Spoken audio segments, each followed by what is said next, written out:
You are live. Okay. Ask them to share. So, you can keep it a little back. Not ಚಿತ್ತಳಿತೀನಿ ಎಷ್ಟು ಬೇಕಂತ ಹೇಳಿ. ಇನ್ನು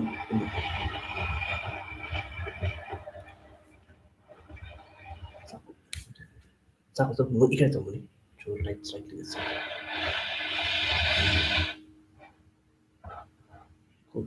ಸ್ವಲ್ಪ slightly ಹಾಂ slightly adjust this.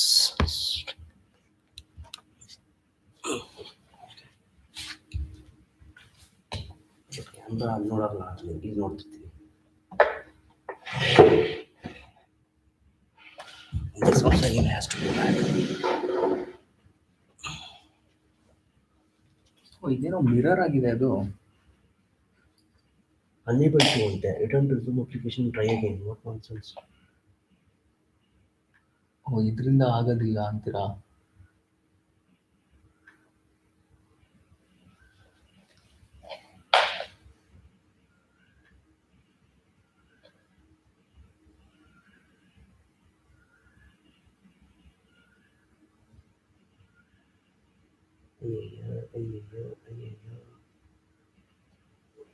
In that case, what I have to do there?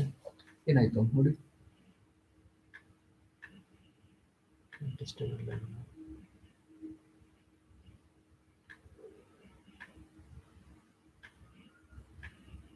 ಇಲ್ಲಿಂದ stream ಮಾಡ್ಬಿಟ್ಟು ಇಲ್ಲಿ ಏನ್ ಅಕೌಂಟ್ ಇದ್ಯಾವ ಅಕೌಂಟು?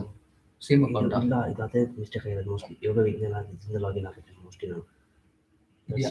ಇದು ವಿನಯ್ ಲಾಗಿನ್ ಆಗ್ತಿದೆ, ನಾನು ನೋಡಲಿಲ್ಲ ನಾನು. ಹಂಗೆ ಬೇಗ ಲಾಗಿನ್ ಆಗಿ ಮತ್ತೆ ಆಗಲ್ಲ ಅಂತೀರಲ್ಲ.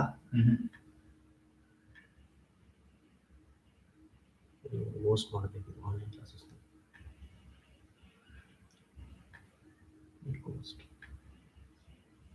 Making host. Then I will close this. And then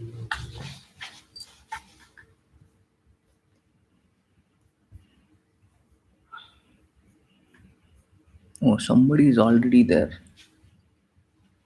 One person is watching us.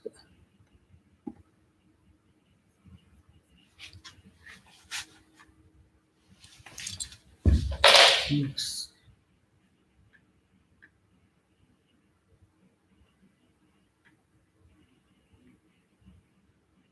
Yeah, those who are watching, we are just trying to figure out some technical things. Hold on.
ಅದು ಒಳಗಡೆ ಗಾಳಿಗೆ ಬಂದಿರೋದು ಹೋಗಂಗಿಲ್ಲ.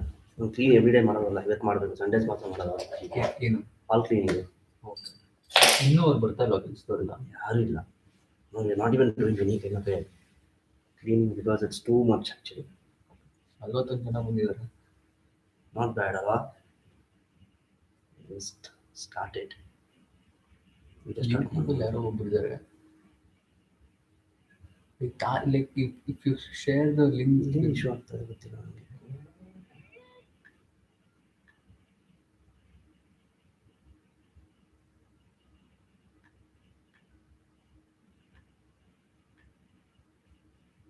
ನಿನ್ನೆ ಇಷ್ಟೊತ್ತು ಹೋಗಿತ್ತಾಗ್ಲೇ live.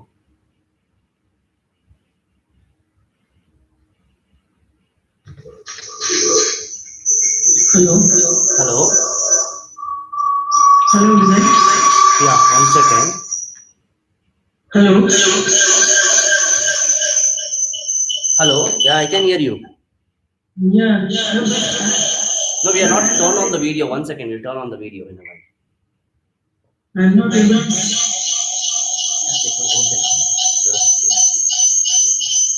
I'm not able to see the video. Yeah, we'll turn it on. We'll turn it on. 1 second. You can put it on mute.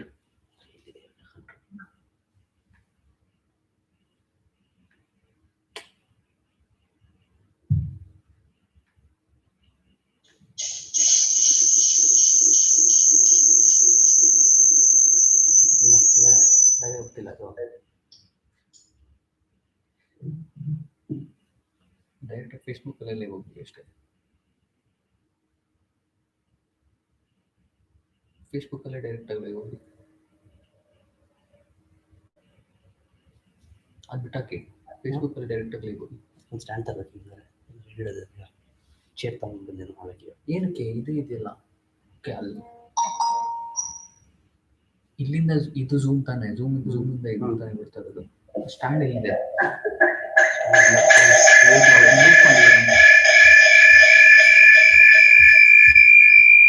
ಮತ್ತೆ ಮತ್ತೆ ಇದು ಮಾಡ್ತೀವಿ.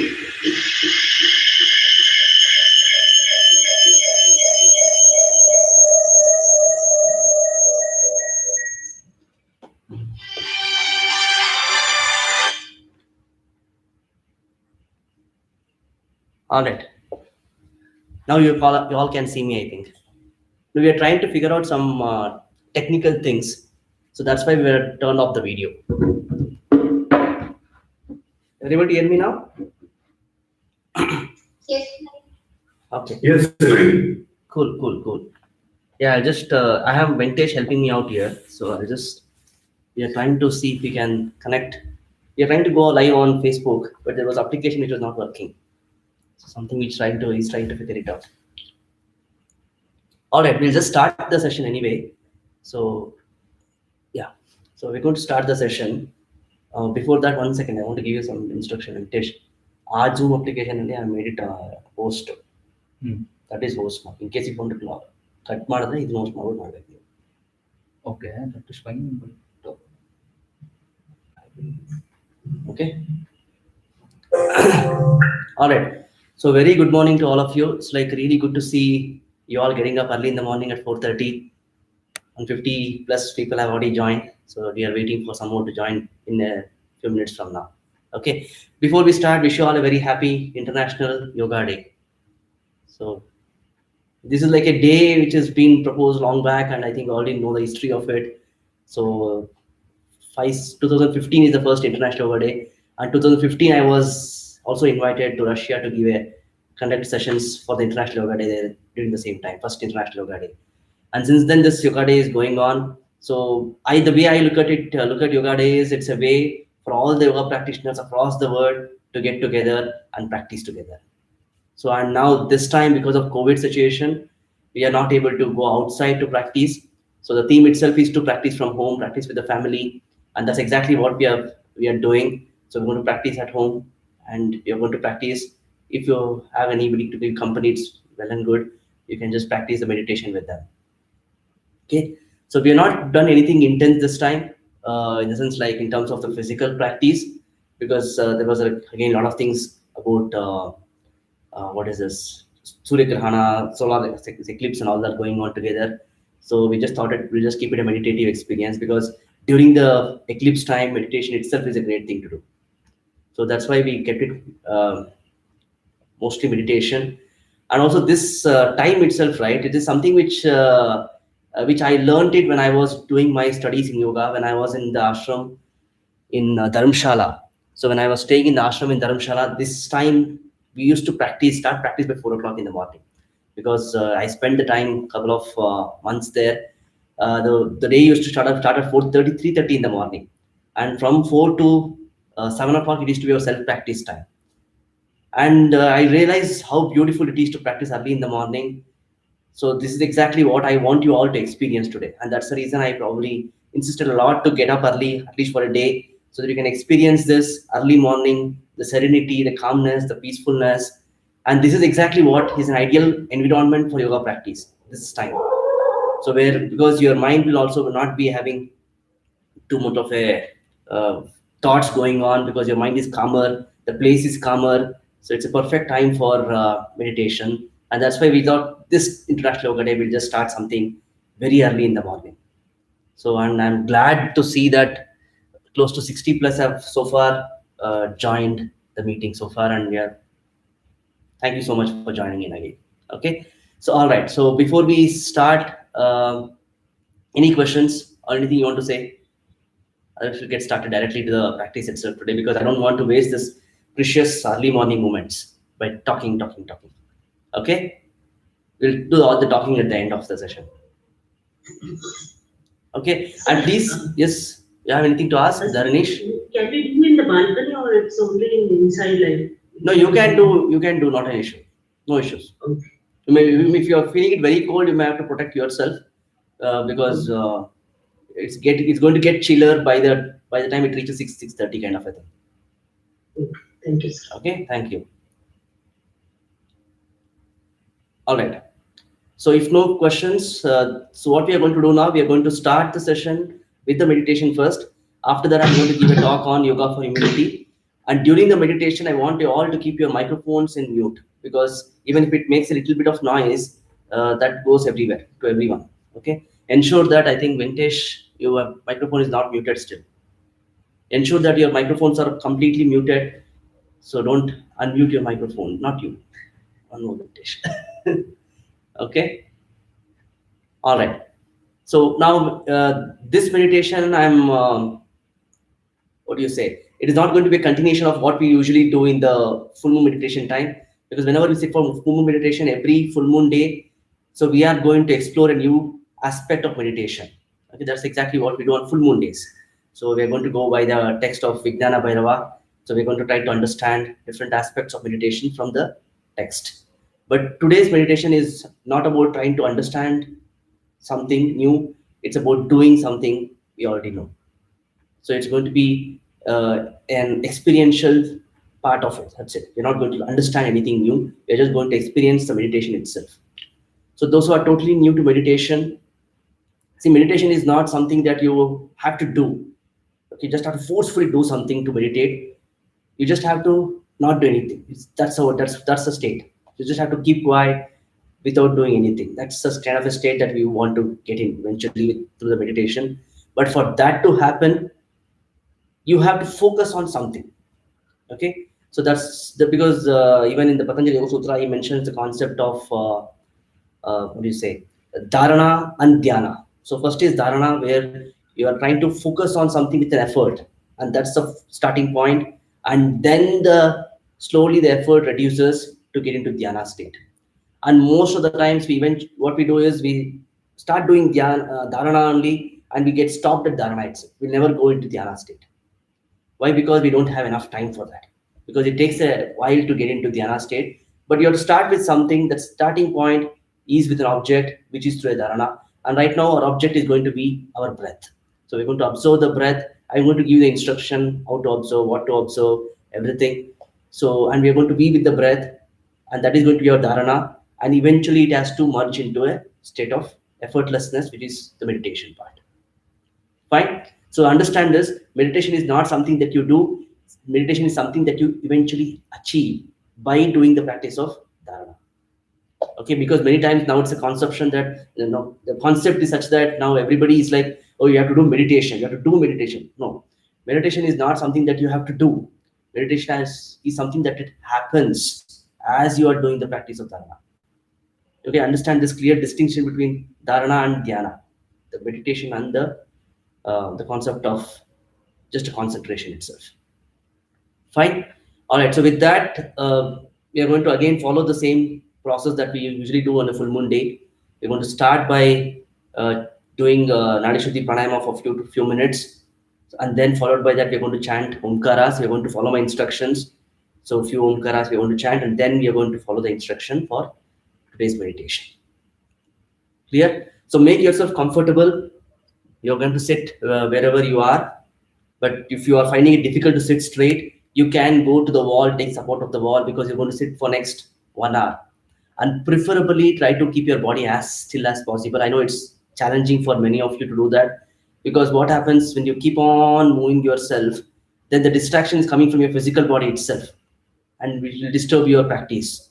So that's why physical comfortable is the first preparatory for any meditation. So establish a stable asana.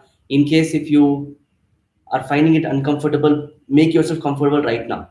You put a blanket or you take a support of the wall. If you want, you can sit on the chair also. It's up to you. Okay, but make yourself comfortable in whatever way, whatever you're doing.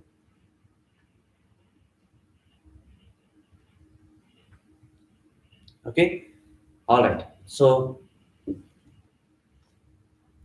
now what I'll do is I am going to switch off these very powerful lights. You can see me in the dim light. So because if you also have some powerful lights, early morning will let us enjoy the serenity of the ambience itself. You can just turn off the powerful lights if you have, so that you can maintain the dimness. But don't make it too dark also. You may kind of fall asleep because of darkness. So, but make it dim. Let the lights be off. Don't put on tube lights and all that. So I'm also going to kind of help turn on these bright lights here. All right, this should be enough, even for those who are attending online and YouTube also. I think this is not a very great camera that we have for the YouTube live streaming that we are doing, but it should work. Okay, all right. Now sit straight. You can just adjust yourself if you want. You can put some blankets under your buttocks.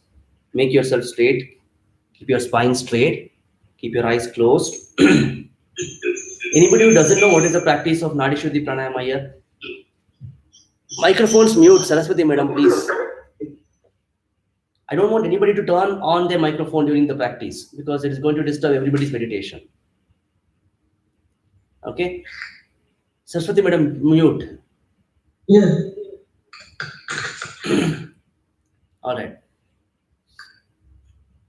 Okay. Thank you. All right. So I was about to say something and I missed it because of the microphone thing.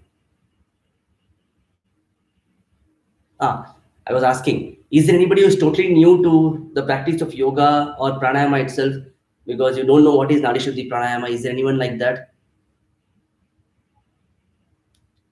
Okay. So nevertheless, I just want to explain quickly, because a lot of some of them attending live stream online also, and we don't know how many of them know this practice. So in the benefit of everyone, so Nadi Shuddhi Pranayama is a balancing practice which we do at the beginning of the meditation, mainly because it just establishes energy balance between us, because we are made up of two opposing forces, right? So this pranayama is going to establish energetic balance between the two forces. So for this, what you're going to do, you're going to close these two fingers. You're going to bring the little finger and the ring finger closer, okay? And you're going to place it on the end of the nostril. I hope this light is visible. I mean, for those who are doing it for the first time, okay? You're going to keep this, preferably use your tip of your fingers. You're going to keep it at the end of your nostril, fine? And after that, you're going to exhale completely with both the nostril first, and then you're going to close your right nostril. Slowly inhale from the left, close the left, exhale from the right. Then inhale from the right, close, exhale from the left. Okay, inhale, exhale, inhale, exhale. Okay, so this is what we are going to do at the beginning for a few minutes, and then we are going to go for Omkara chanting, and then for that I'll give you the instruction, and then followed by that we'll go for the meditation. Fine. All right. Now we'll directly go into the practice itself without taking much time, so that we'll enjoy the the time that we have. Sit straight, keep your eyes closed.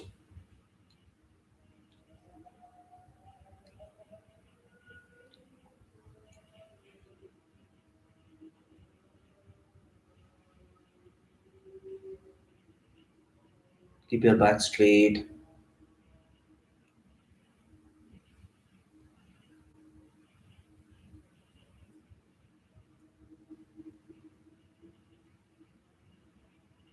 Now, with each inhalation, extend your spine.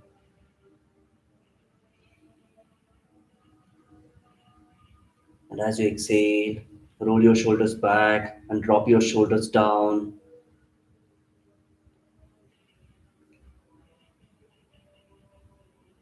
Allow your buttocks to drop down and ground yourself for the practice.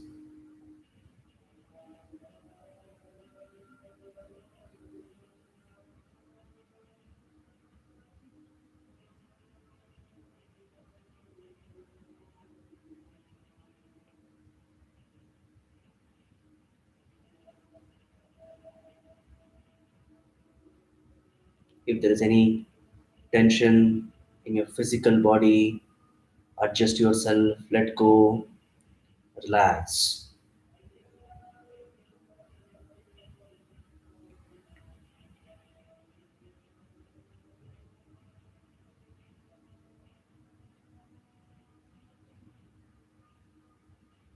Breath by breath, prepare the mindset required for the practice.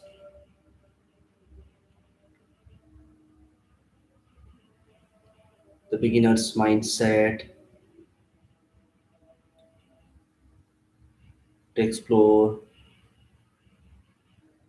and experience.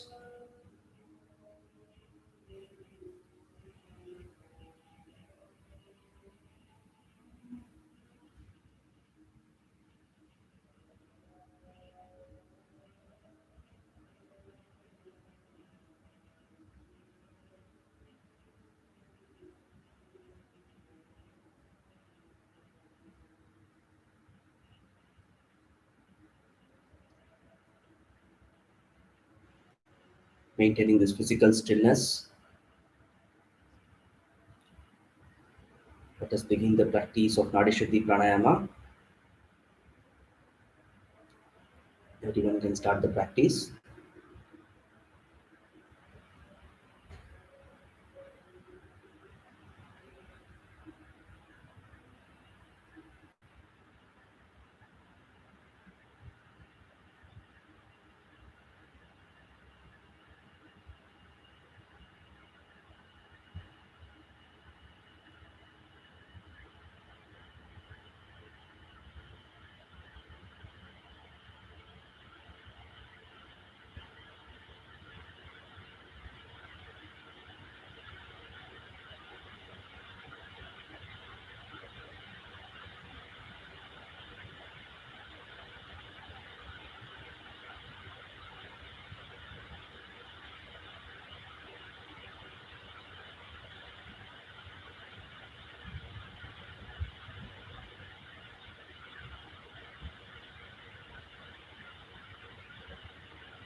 With exhalation,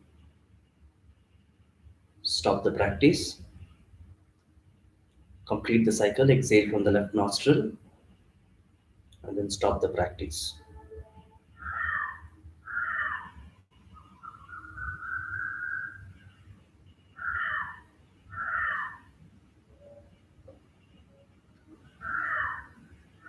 Let us chant Omkaras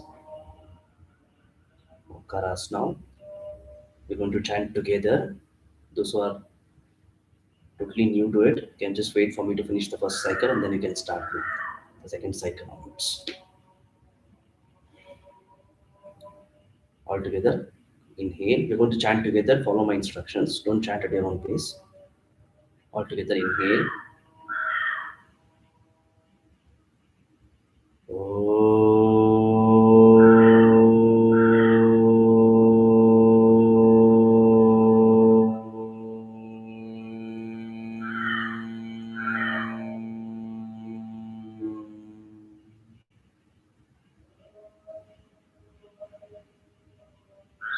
down. Inhale.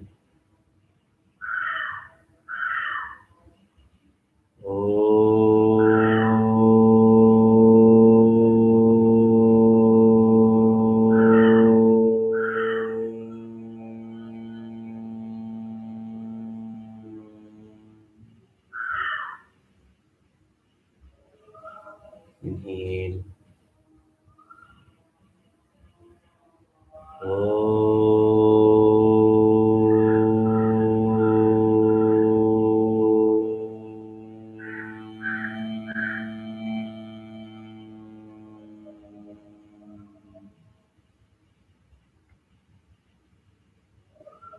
Inhale.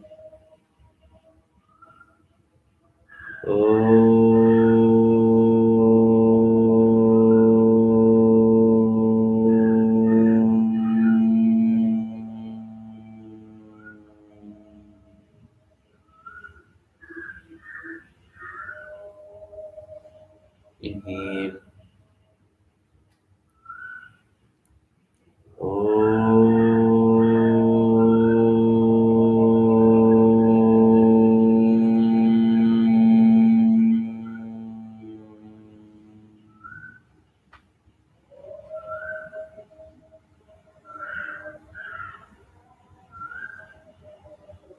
Inhale.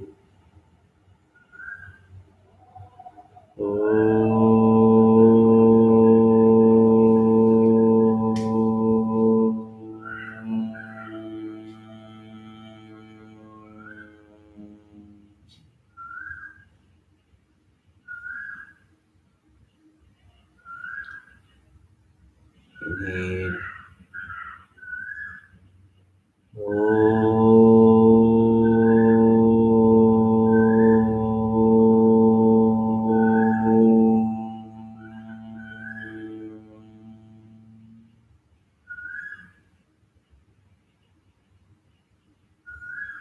Inhale. Inhale.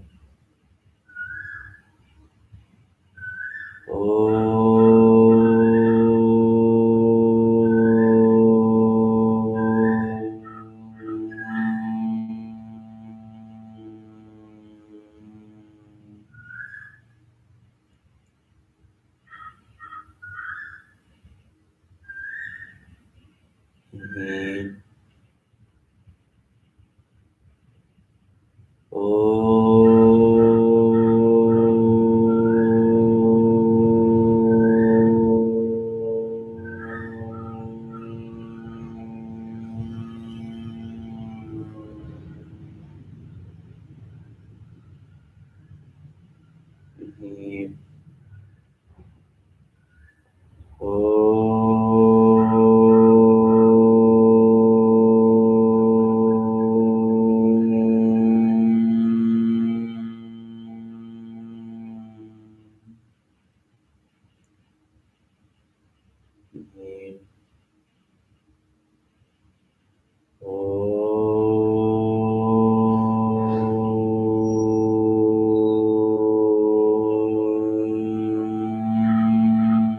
Inhale.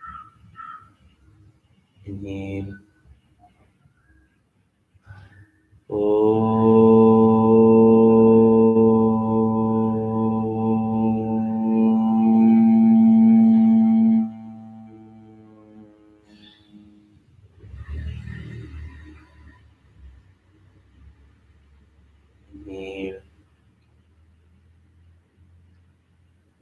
Inhale.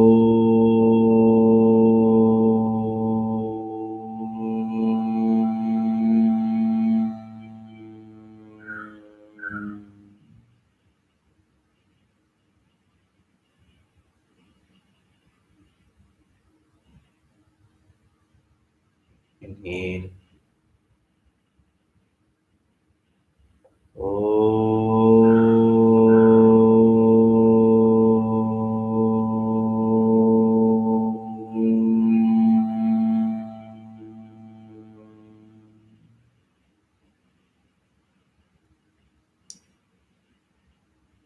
Inhale.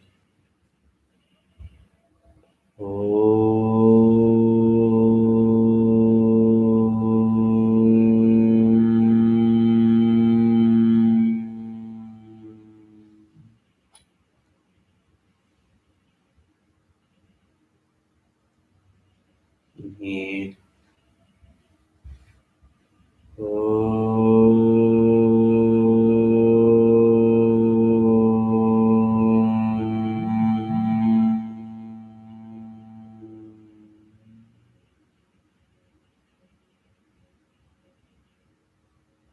Inhale.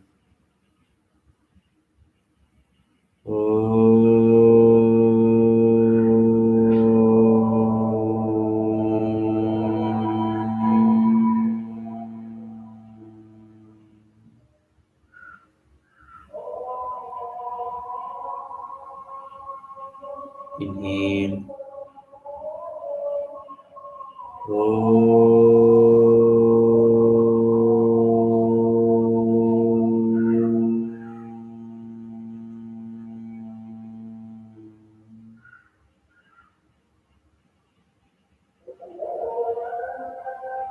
Inhale.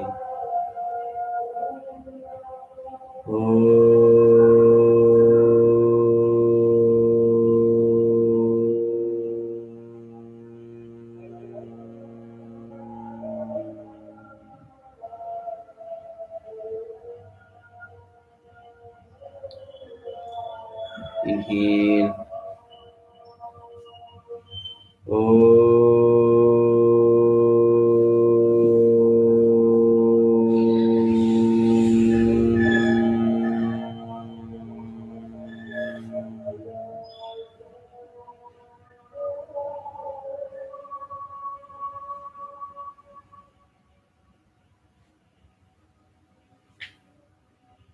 Stay with the vibrations of Omkara.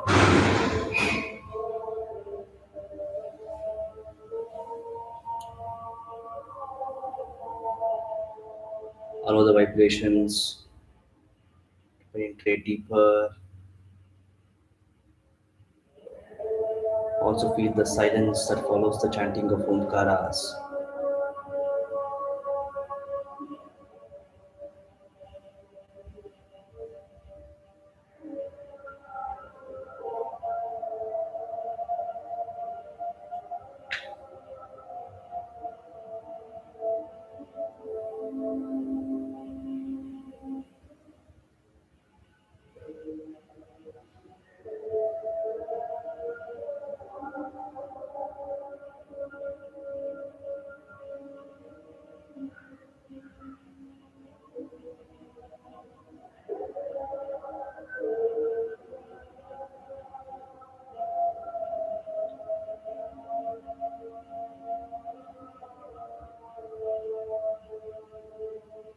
And slowly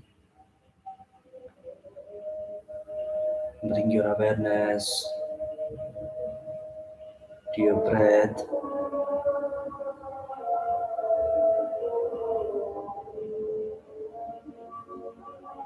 Start observing your breath at the tip of the nostril.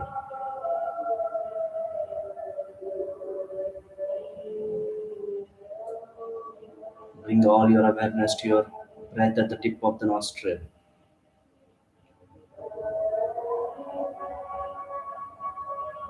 Observe the flow of your breath.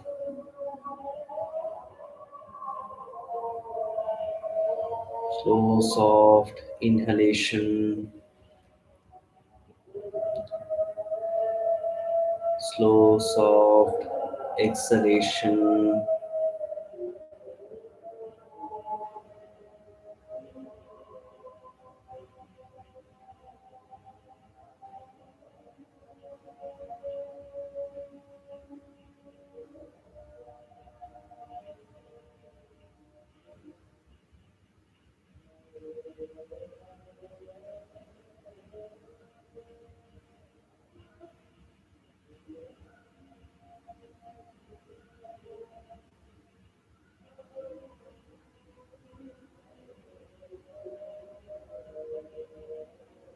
Feel the sensation of of your breath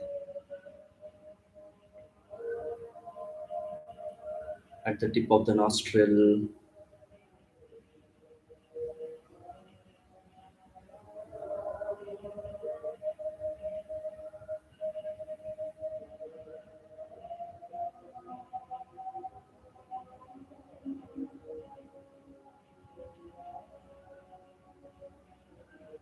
Feel the cool air going into the nostril with each inhalation.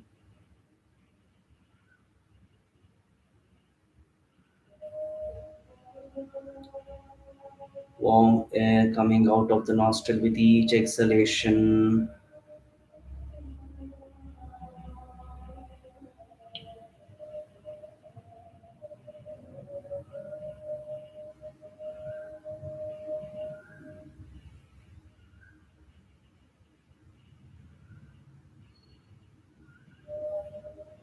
Stay with the awareness of your breath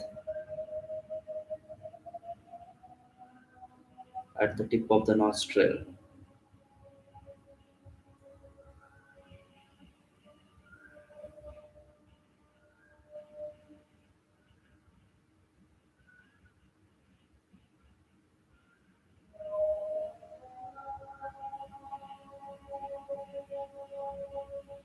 At any point during the practice,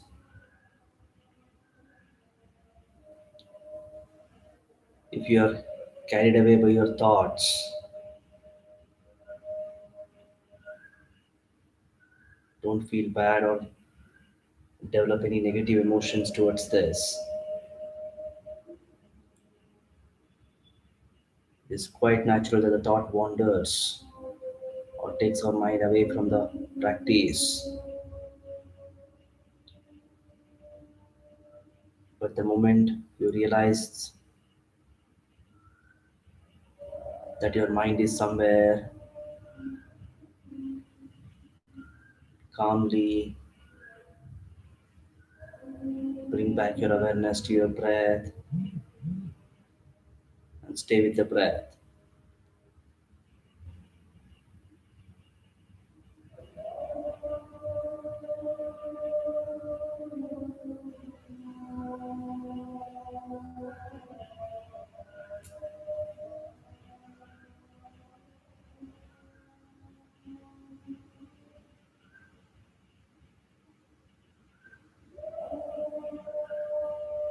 During the practice of meditation,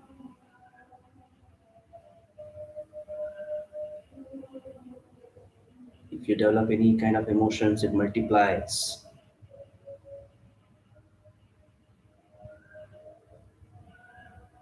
That's why don't develop any sort of negative emotions during the practice.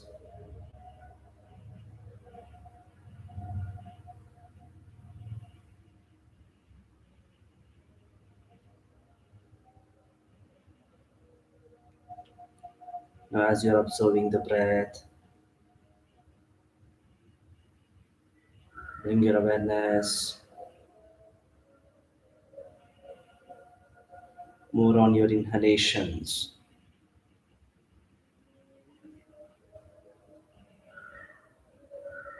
With each inhalation, you're recharging yourself with prana shakti, life force.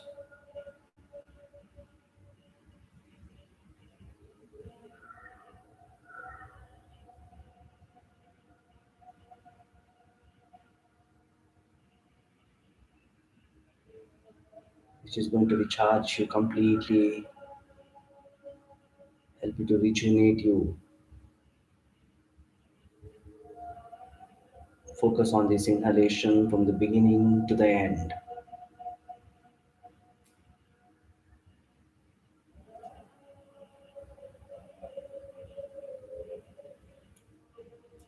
Observing the quality of your inhalation, the depth of your inhalation,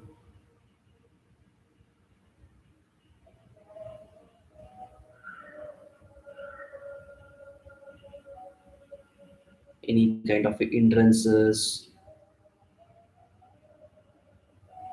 Taking the inhalation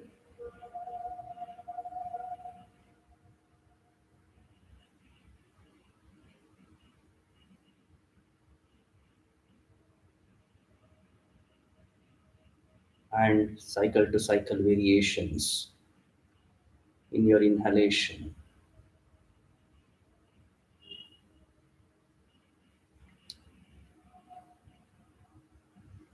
The way your inhalation will be in the current cycle will be different in the next cycle.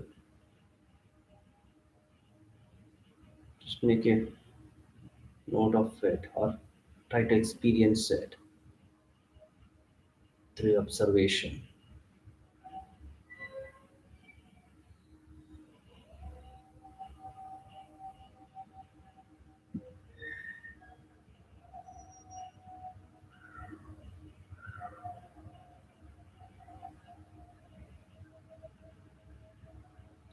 All the hindrances that you notice in your inhalation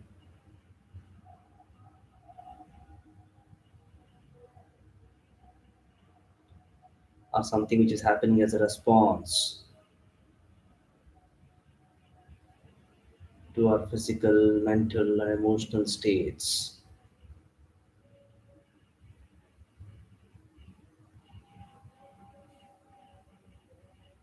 But you're not going to intellectualize, you're just experiencing through observation.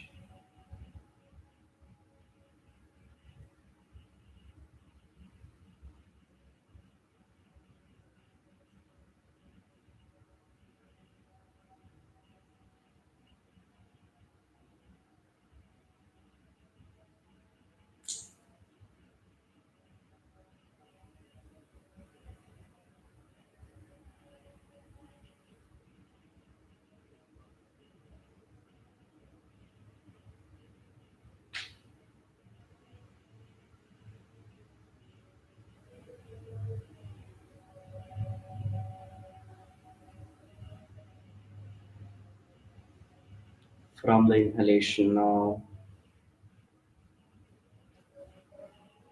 shift your focus to exhalation.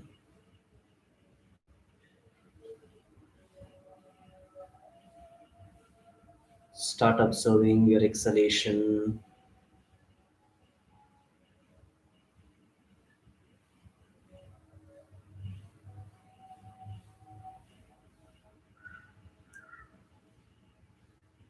With each exhalation, you're dropping off all the tensions, your worries.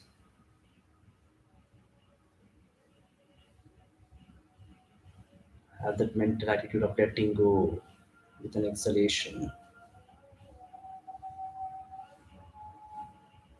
You're dropping off all that is holding you back.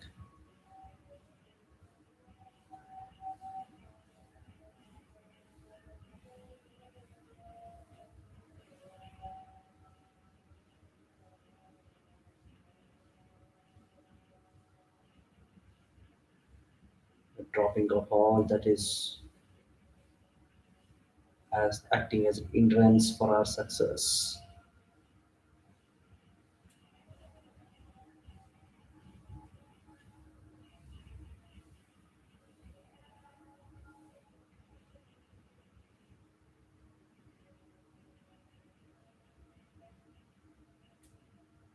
Observe the exhalation and notice the quality of your exhalation, duration of your exhalation, depth of your exhalation,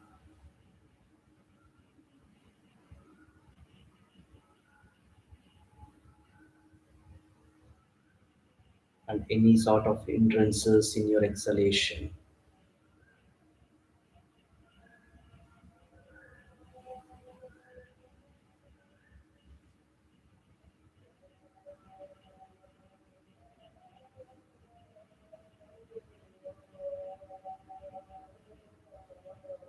and observe the cycle to cycle variations in your exhalation.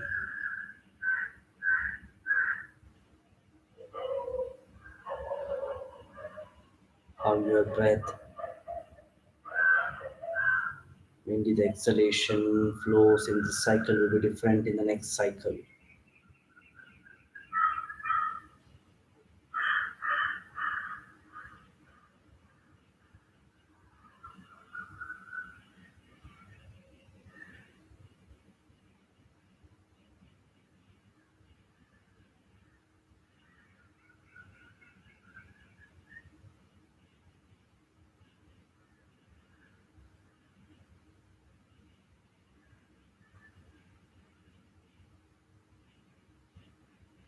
Don't try to intellectualize if there is any sort of hindrances in your exhalation.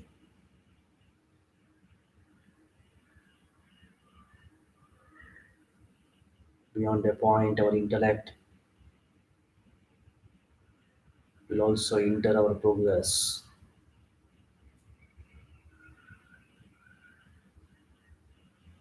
Just go with experience.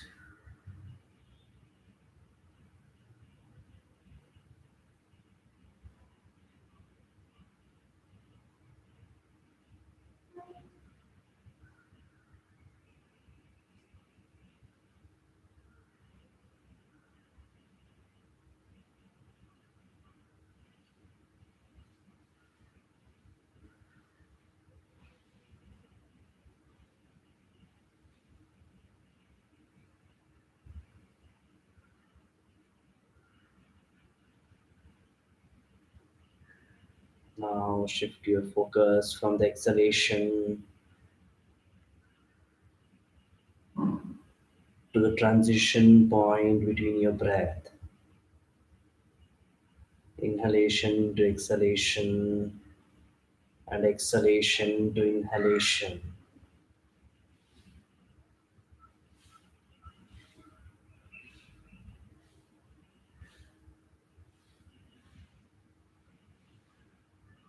Notice the quality of this transition.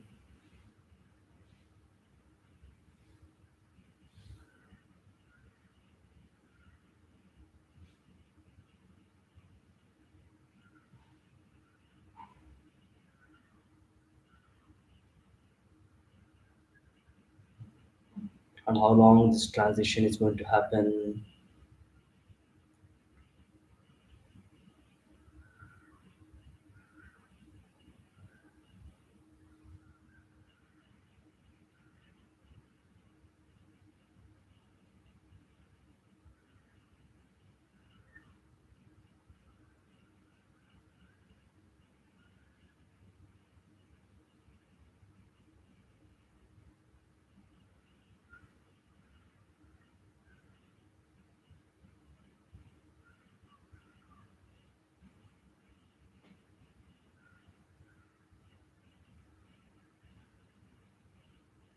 Some cycles the transition will be very smooth. In some cycles it may not be so. But you're observing as it is.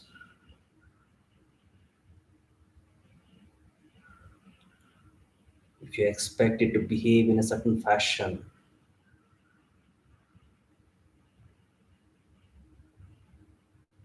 then you'll be working from your mind. You'll be working from some expectation of your breath or some past experiences.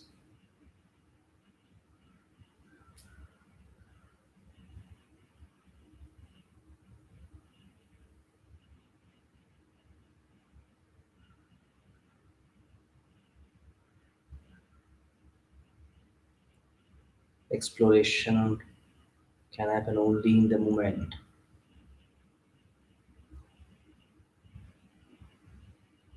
So don't intellectualize, just experience. Don't expect, just experience.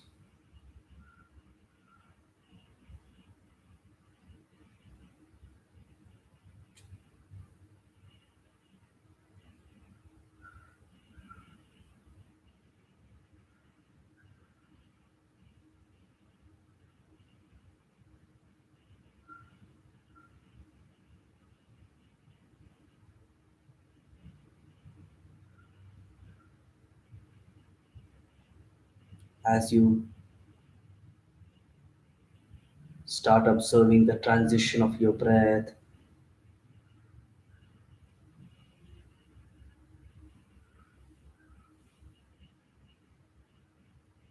go to that very moment where the inhalation absolutely stops and the exhalation starts, or the exhalation stops,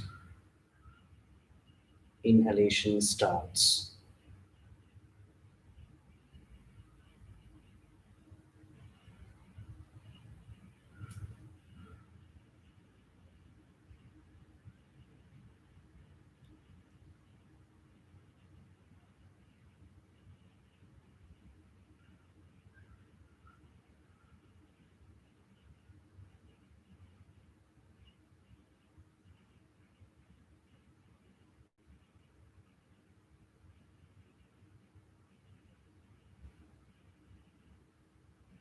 Between these two transition,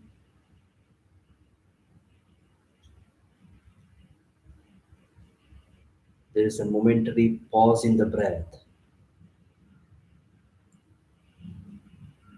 It could be for a fraction of seconds.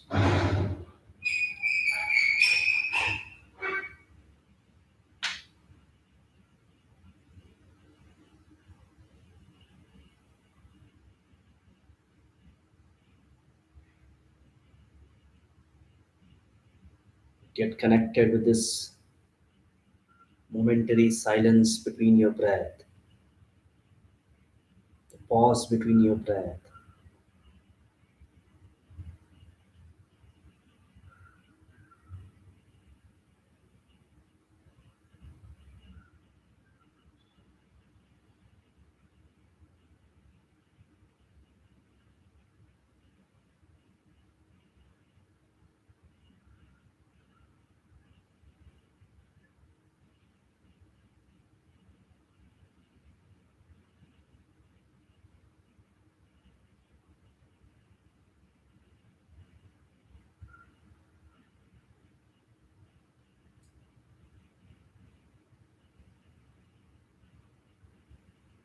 That's the moment of absolute silence between the breath,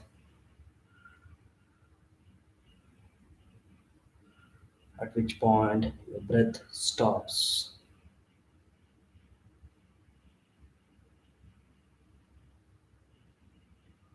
It attains a state of kumbhaka,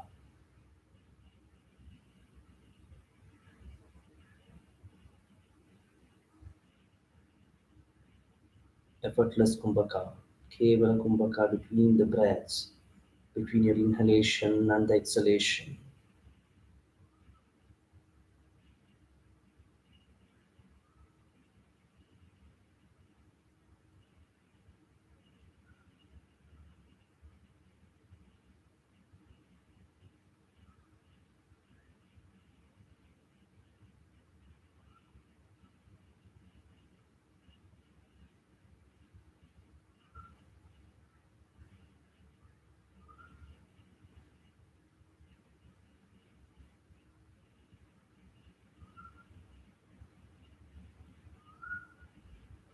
When the breath stops, so does the working mind.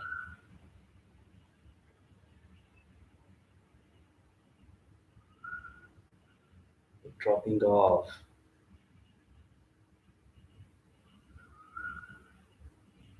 Your working mind by connecting with this silence between the breath.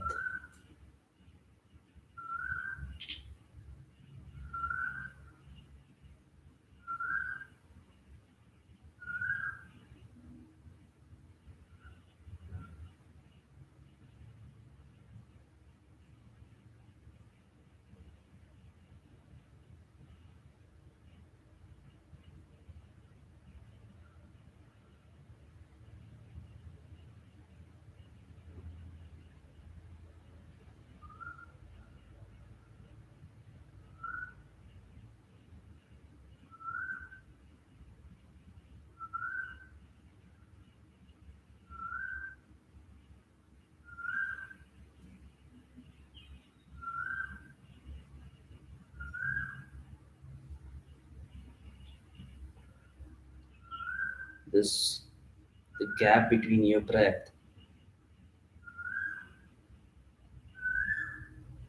it changes with each cycle.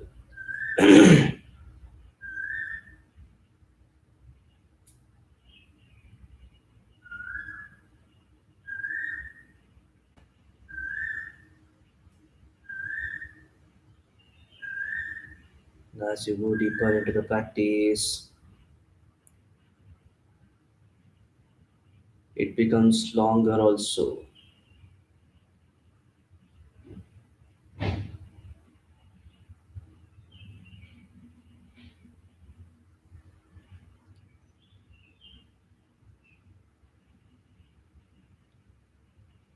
Just allow the silence between your breath to expand.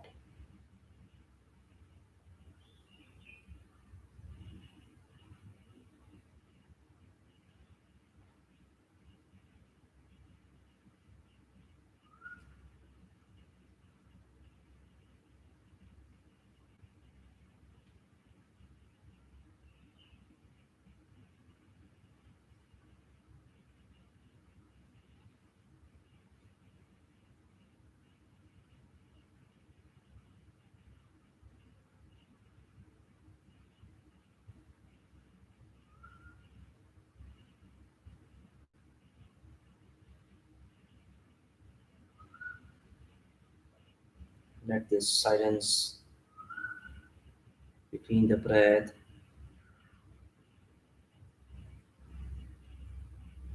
become longer and longer with each cycle, but without you forcing it. It just happens through observation.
Just merge yourself in this silence.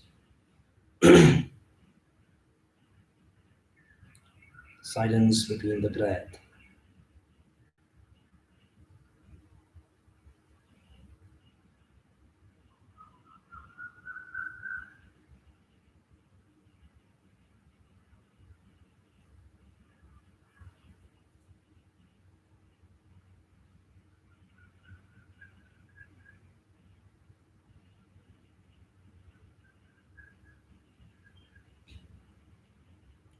Completely dissolve yourself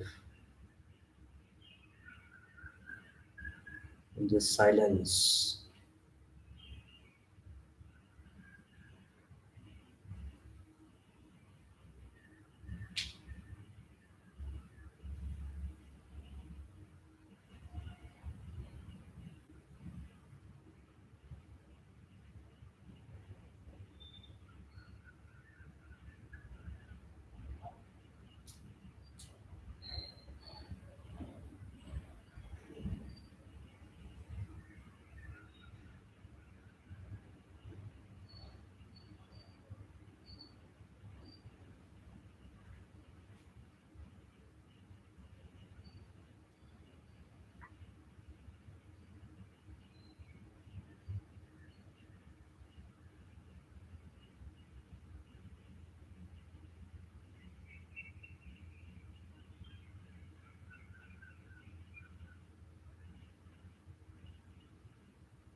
from this silence between the breath.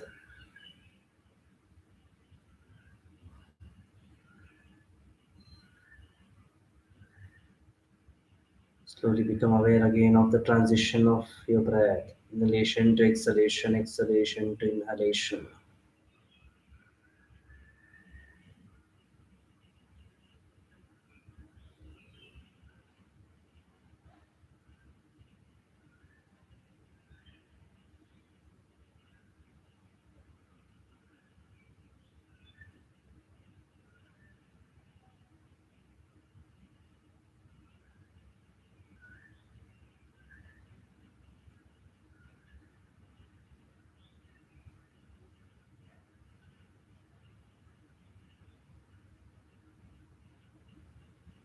Now bring your awareness to your exhalation.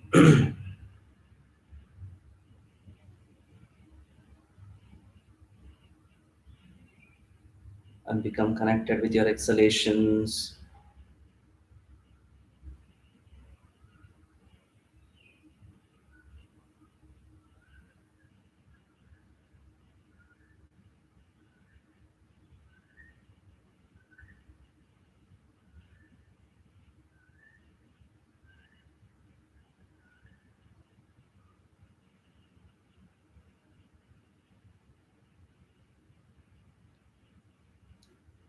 Now bring your awareness to your inhalation.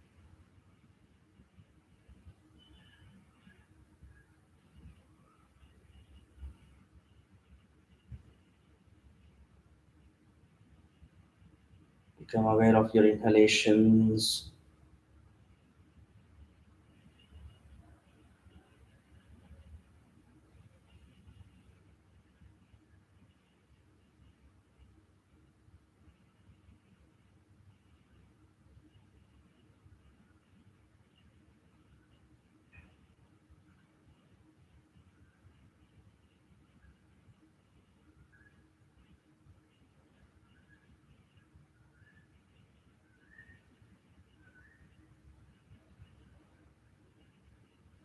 Now become aware of the entire flow of your breath,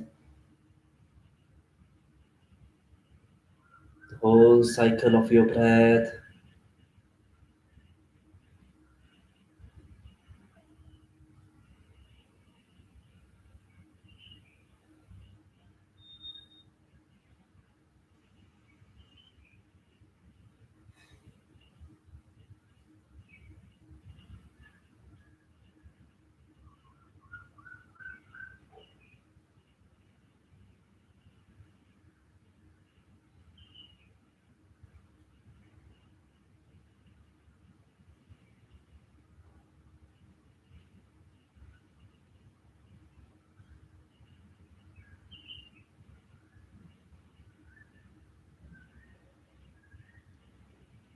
From the awareness of the breath,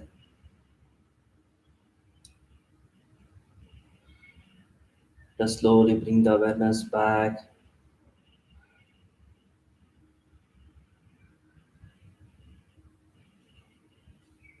to our physical body.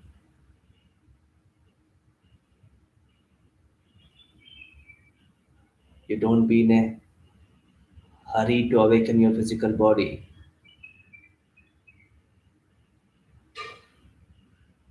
You can gently move your toes, maybe your fingers to start with, and feel the sensation of every movement. Become mindful of all the movements that's happening all over your physical body as you move. Shake your fingers, gently move your toes.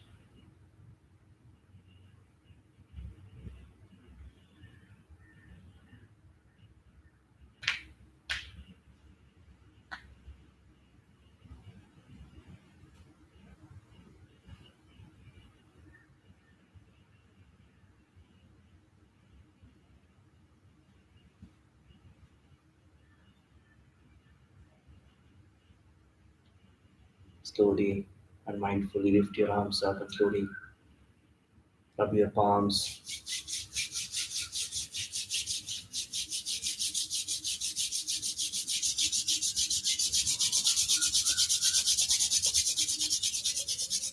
Massage your face.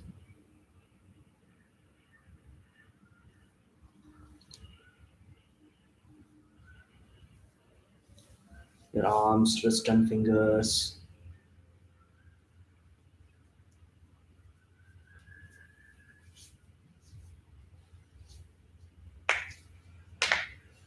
Catch your right wrist with your left hand.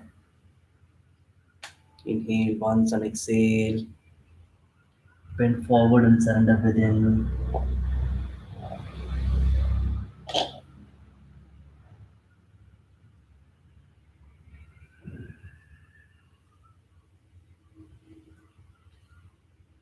Slowly inhale, come back.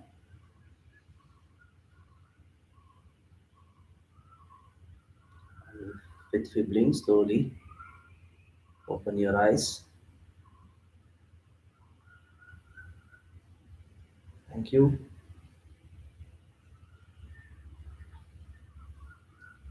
You can just probably slowly turn your lights on now. You can turn your lights on. You can just take your time to get up, walk around in the little dark to see anything.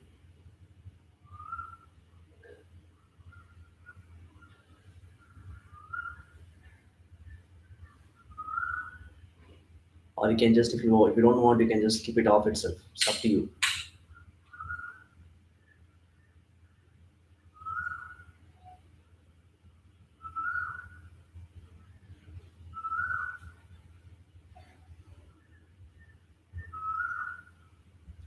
So before we go further, anybody wants to share something? If anybody wants to share something, you can just unmute your microphone and you can talk.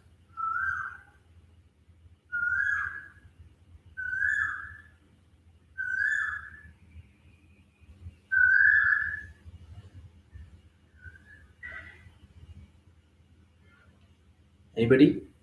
Because it's the first time we are doing early in the morning.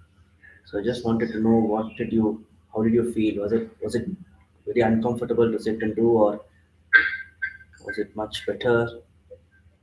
I couldn't feel coldness around me, but when I will be sleeping, I will be feeling that cold, so I'll be searching for my blanket. But while doing the meditation, Uh-huh. the coldness was not there at all. Yeah, exactly. Very nice. Yes, Shinswami said, you want to say something? Yeah, getting up and doing this prana, this meditation is not so difficult. Yeah. But I could not feel that specialty or special effect on my meditation. Okay. So that was my personal feeling. Okay. So of course, ambience is so nice, so quiet, so soothing. That was one of the difference. Okay. But internally, it was same feeling as I was doing the Okay. That is my personal. That's feeling. fine. See, it's like we don't have to intellectualize what is the experience that we are happening, what's going on. It's just all about just staying with that experience. So it's just it can change day by day also. Like some days you'll go really deep, some days you'll not be able to go deep at all. So all that variations will be there. I had a question. Do we get lost out of our body or no? I am not getting lost of my body. See, that is the ultimate state, sir. If you get lost out of the body, it's like the ultimate stage of meditation. We are not still there yet. Eventually, it will happen. Yeah, it doesn't happen. Eventually, it will happen. So, but only thing is, it takes a lot of time to get lost out of the body.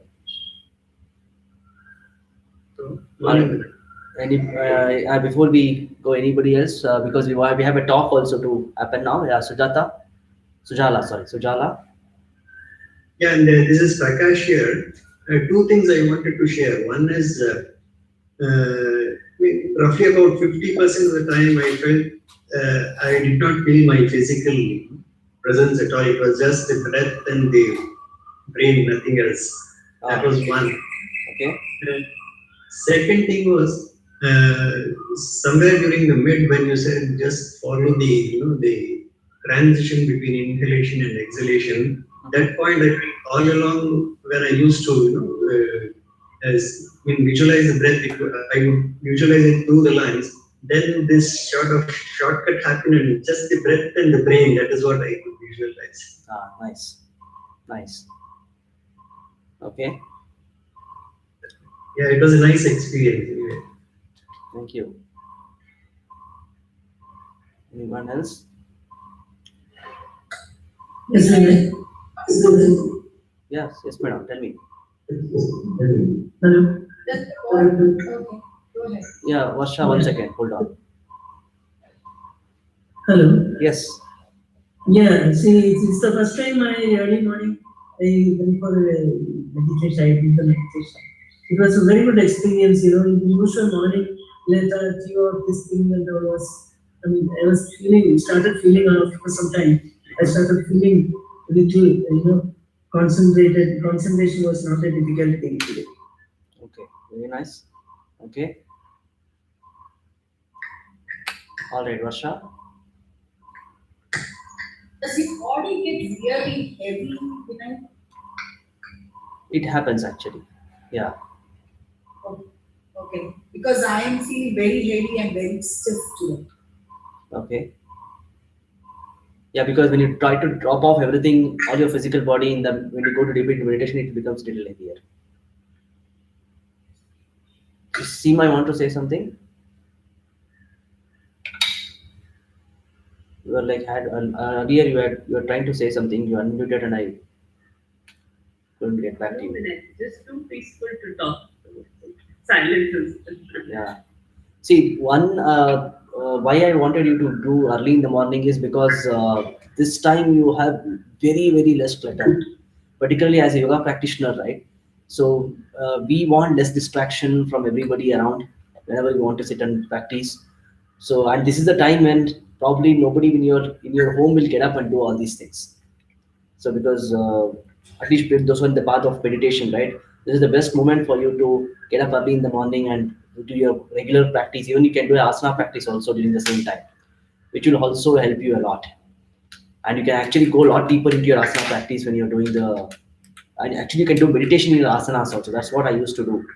Even now when I get up, this is what I do. You can just go to any asana you want and you can just sit there and go deeper into the practice of asana itself. You can stay really long, and your asana also can become a meditative posture if you can do it. So this is the best time for that to happen. You can just really try to see if you can uh, experience it. But I just want you to make a habit of at least once in a while get up early in the morning, feel the freshness, because we all have an habit of getting up always little late after sunrise, or maybe some of them have a habit of getting early also. But if you get up really early in the morning, like 4:30, it will be a different kind of an ambience and a very, very peaceful time to practice. Okay. Vinay, few things. So around what time does the transition happen, like from Vata time to Kapha time? Because That will I be sort of could. that will be roughly around 2 to 6 is going to be your Vata time. Okay. 6 to 10 is going to be your Kapha time. Because from 5:30 to 4:30 to almost 5:15, 5:20, I guess. It's very, but after that, like around 5:30, I guess, approximately, I could feel some changes around and in the mind as well as in the body. Could be there. Because this is not an exact demarcated time, like very specific thing, right? This is an approximations. And individually, depending on your own constitution, some variations will always be there. Right. Yeah. Okay. All right. So with that, we will just take a short, small break before we go to the talk itself.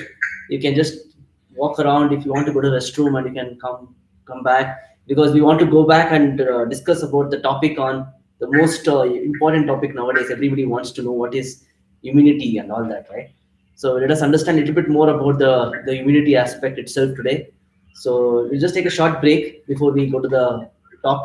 So those who want to take a break, you can just go to washroom, or you can just walk around, and then we can sit back and talk for some time. Okay? All right. Small break. Online, those who are attending it, we'll just take a small break for few minutes. That's kind of. Oh, Oh, I'm not a car. You can't see. oh, you can't see.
ಉತ್ತಮ ಮಾಡುವುದು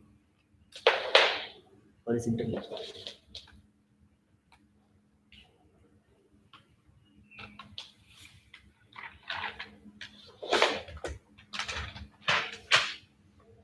photo ತಗೊಂಡ್ರ class ಆಗಬೇಕಾದ್ರೆ screenshot ತಗೊಂಡ್ರ ತಗೊಳಕ್ ಹೇಳಿದ್ದಲ್ಲಪ್ಪ ಆ ಲ್ಯಾಪ್ಟಾಪಲ್ಲಿ.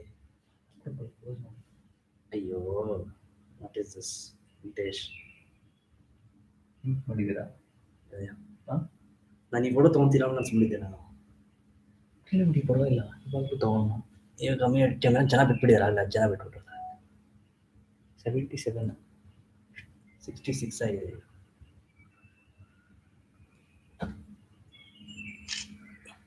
ಹೌದಾ? ಅಲ್ಲ, ಜನ ಬಿಟ್ಬಿಟ್ಟಿದ್ದಾರೆ. ನಾನು ಫೇಸ್ಬುಕ್ ವರ್ಕ್ ಆಗ್ತಿರ್ಲಿಲ್ಲ, ಸೊ ಕ್ಯಾಮ್ರಾ ಯೂಸ್ ಮಾಡ್ತಾ ಇದ್ದೆ, ಅದಕ್ಕೆ ಕ್ಲೋಸ್ ಮಾಡಿದೆ. Okay, it would have been good actually. ನನಗೆ ಲಾಗಿನ್ ಕ್ರೆಡೆನ್ಷಿಯಲ್ಸು ಗೊತ್ತಿಲ್ಲ. ಯಾವುದು ಕೊಡ್ಬೋದು, ಅದು ಓಪನ್ ಇತ್ತು ಅಂತ ನಾವು ಅಲ್ಲೇ ತೆಗಿತೀರಾ ಅನ್ಕೊಂಡದಲ್ಲೇ ನಾವು. I thought you will take it from there.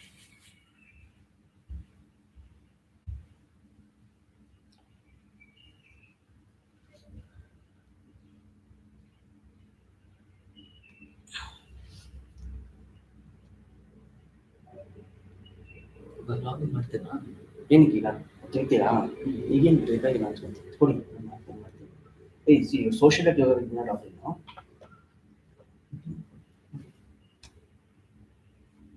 Password ಇರೋದು ಮುಂಚೆ ಯೂಸ್ ಮಾಡಬೇಕು. ಎನಿವೇಸ್ ರೆಕಾರ್ಡ್ ಆಗಬೇಕಲ್ಲ, ಸ್ಕ್ರೀನ್ಶಾಟ್ ತೆಗಿಯೋದು. ಇಲ್ಲ, ಆಗಲ್ಲ. ರೆಕಾರ್ಡ್ ಅಂದರೆ ಇದು ಬರೀ ಝೂಮ್ ರೆಕಾರ್ಡಿಂಗ್ ಇದೆ ಆಗ್ತಿರೋದು. ಝೂಮ್ ರೆಕಾರ್ಡಿಂಗ್ ಡೌನ್ಲೋಡ್ ಮಾಡಿ ಸ್ಕ್ರೀನ್ಶಾಟ್. ಅದೊಂದು ಸ್ಕ್ರೀನ್ಶಾಟ್ ಬರಲ್ಲ, it just come only my video ಅಷ್ಟೇ. Zoom recording will record only my video.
All right.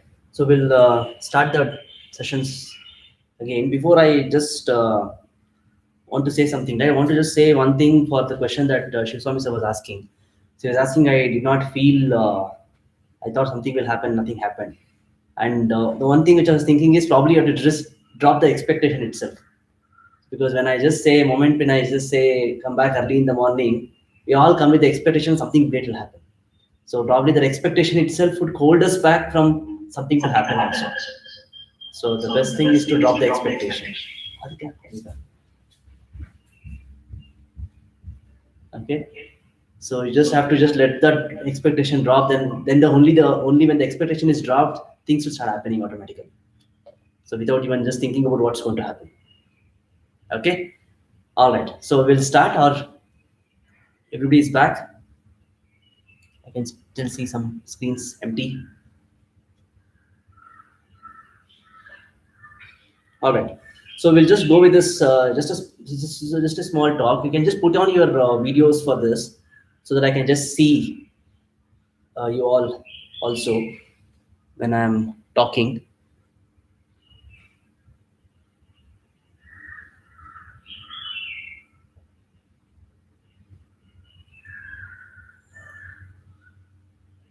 All right. So we're just trying to we'll try to understand this perspective about immunity itself from different angles today. Okay.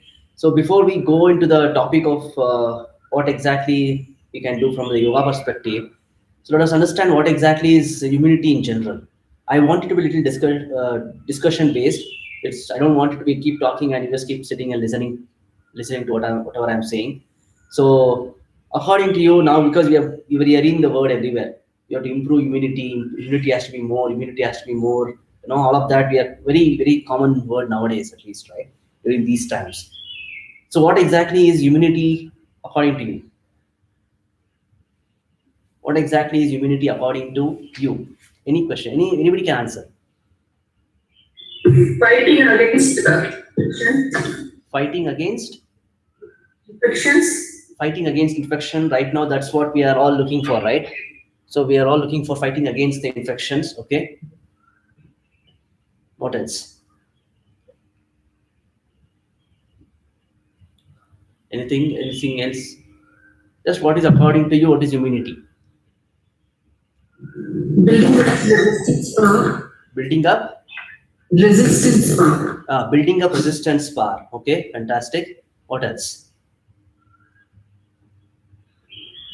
Yeah, not getting affected due to the weather change or climatic change. Okay. So according to now, the question is, what exactly do you think is going to impact your immunity? We just discussed, but I just want to understand your own perspectives now. So what do you think is going to impact immunity? Food and lifestyle. Food and lifestyle. Fantastic, right? So it's food and lifestyle. So what else? Yes. Sorry? What is that? Present strain. Present style, is it? Strain. STRAIN. Strain, okay. Okay. Fine. Anything else? Improper diet. Improper diet, okay. Mental thinking. Fantastic, right? So this is what point we are going to discuss little more detailed now. So whenever we talk about immunity, the first thing that we all think about is a physical immunity. Like we just want to be immune from all the attack from different microbes, microorganisms, and all of that. So that's the first thing that comes to our mind. Something from the external thing is going to come and disturb us, and we have to develop immunity towards that, against that. But there is a lot of things which happens within us, and which we think nothing is going to happen because of that. And that is exactly what is all the more important, as Praveen was mentioning, right? We are going to discuss a little bit about our own mental immunity also. What exactly, how do you develop that immunity within us, in your mindset, okay? So before we go, I just want to give you a quick understanding about the immunity itself, because a lot of you may not know what exactly is immunity and all of that concept, okay? So in general, immunity is something you can just vaguely define it as something to fight against invasions. It's a system that we have to fight against the external invasions, which doesn't belong to us or it doesn't benefit us in any way. Okay, Say for example, there will be some microbes or some viruses which will come into us to kind of change our own self, and we are trying to protect ourselves from something which is not ourself, and that is exactly what is immunity, and this system which is defined within us to take care of this and do this job. And it's just not one simple thing that is happening within us. There's a lot of complex things which are going on whenever there is an invasion happening. Okay, so the way it works is something like this. Just to give you a little bit of understanding about the medical things, right? Just so that you just kind of will start thinking in this direction. Okay, so we have a lot of systems which will help us to protecting ourselves, and most of the systems are located in your digestive tract or in your respiratory tract. Why? Because that is where we are actually getting the information from, or the external things are happening through that. Either we eat food or we breathe. Saraswati madam, unmute. Okay. Please mute your microphone. Don't unmute your microphone at any point, because otherwise it will disturb the class. Okay. Thank you. All right. So these are the inputs that we always have. We either eat food or we just kind of breathe. So this is like, and also there are other inputs also, which is our skin. All sense organs, right? Mainly is what is acting as an input to us, and that is where most of the protection mechanisms or defense mechanisms are built in, and mostly which is in your mouth as well as in your reproductive and respiratory as well as your digestive tract. Okay, so now the way it works. So in case if you smell something or if you eat something, in case if there is something which is there which doesn't belong to you, it doesn't help you. You have a lot of we have tonsils here, and also we have a lot of digestion process that is happening which will kill that. A lot of these things are there, and some parts, some components of the immune systems are.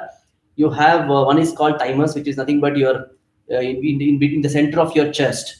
You have a special endocrine organ, which is nothing but which is the one which builds your immune cells. It's called T cells, which will go and fight against the microbes or fight against the bacteria. So, or there's one more system called spleen, which is located just near your stomach, which is also going to help in filtering your blood a lot, and it will kill all the unwanted things, all the red blood cells which are died out. All those things will be killed by that.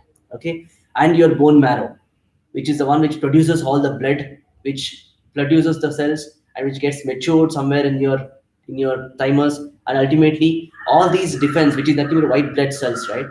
All these defense cells are stored somewhere, which is there circulating all over your blood. Also, there are some specific cells which are stored in your thymus or your lymph nodes. There are some nodes in your armpit area and your groin area, and this is where the cells are stored, waiting for the invasion to happen.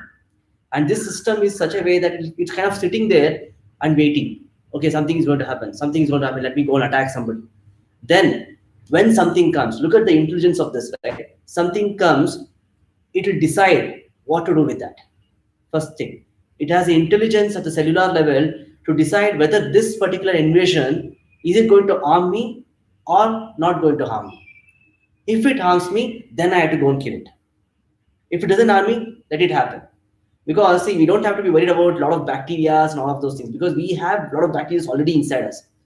We have our in our intestine, large intestine, there are tons and tons of gut bacteria. But these bacteria are something which is helping us in our digestion. Okay, it is not going to harm us in any way. It is there helping us in our digestion. So that's why I just tell, right, not all the bacteria and all viruses are bad for you. Only the one which comes and try to attack you cellular level is the one which you have to go and kill it, not otherwise. So this intelligence of going and attacking the one which is not there is built at the cellular level. Some invasion happen, it will go and decide, okay, now I have to go and attack and kill it, engulf it completely, neutralize it. Okay, and now this is the system which is there, which is going and doing all these jobs for us. So it has the power to discriminate, and it will fight only if it is required. Okay, and there are a lot of cells. I'm not going to go to the details of all the cells here because it is going to be unnecessary for this particular topic or the particular group actually. Okay, all right. So now when we talk about immunity, right, it is our this fighting mechanism is what we are trying to enhance. So that means we have to build this more of these cells. Okay, and whenever there's invasion, it has to have the power or the capabilities to go and attack them. That's a power of doing it, right? It's just if it is safe, and if it is not, if we have a weak army, if the army is weak, what will happen? It will come and it will just take over the whole body. So we have to develop this and make this army more stronger so that it can just go and attack them. Okay, and that's exactly how what is our immune system all about. Okay, now let us understand what exactly causes this immune system to go for degradation. So one is definitely with age, your immune system will go for a little bit of deterioration. So because your thymus, which is there in the center of your chest, in the along their trachea, right, and that also go for degeneration with age. Slowly start degenerating. Okay, and then that is one thing, and also your bone starts becoming less efficient. Your marrows, the bone marrow starts becoming less efficient in producing the enough cells required. So when all this starts happening, and that is why as we go older, we start, what do you say? We start developing more infections and more prone to diseases and all of that. And this immune system is such a nice thing, right? If you look at the cycle of the immune system, by default, we are all born with a less immunity. Okay, we are born with less immunity in the sense, like if you look at a baby, the baby doesn't have much immune system, but it develops over a period of time. How does it develop? Depending on how the invasions are happening. Whenever somebody attacks the system, it develops its own system, its own natural thing to go and attack them. So whenever this happens, it is going to store that as a part of memory. Okay, fine. Now I know how to attack this kind of an organ, this kind of a cell. Let me store it somewhere in some memory. And then later in the later point of your life, when again same invasion happen, it'll again revoke the same cells. Okay, come now attack it. So whenever it builds it, it stores somewhere. That memory is always there. Whatever is happening, any invasion that is happening on your body, whatever happens, the memory is constantly stored.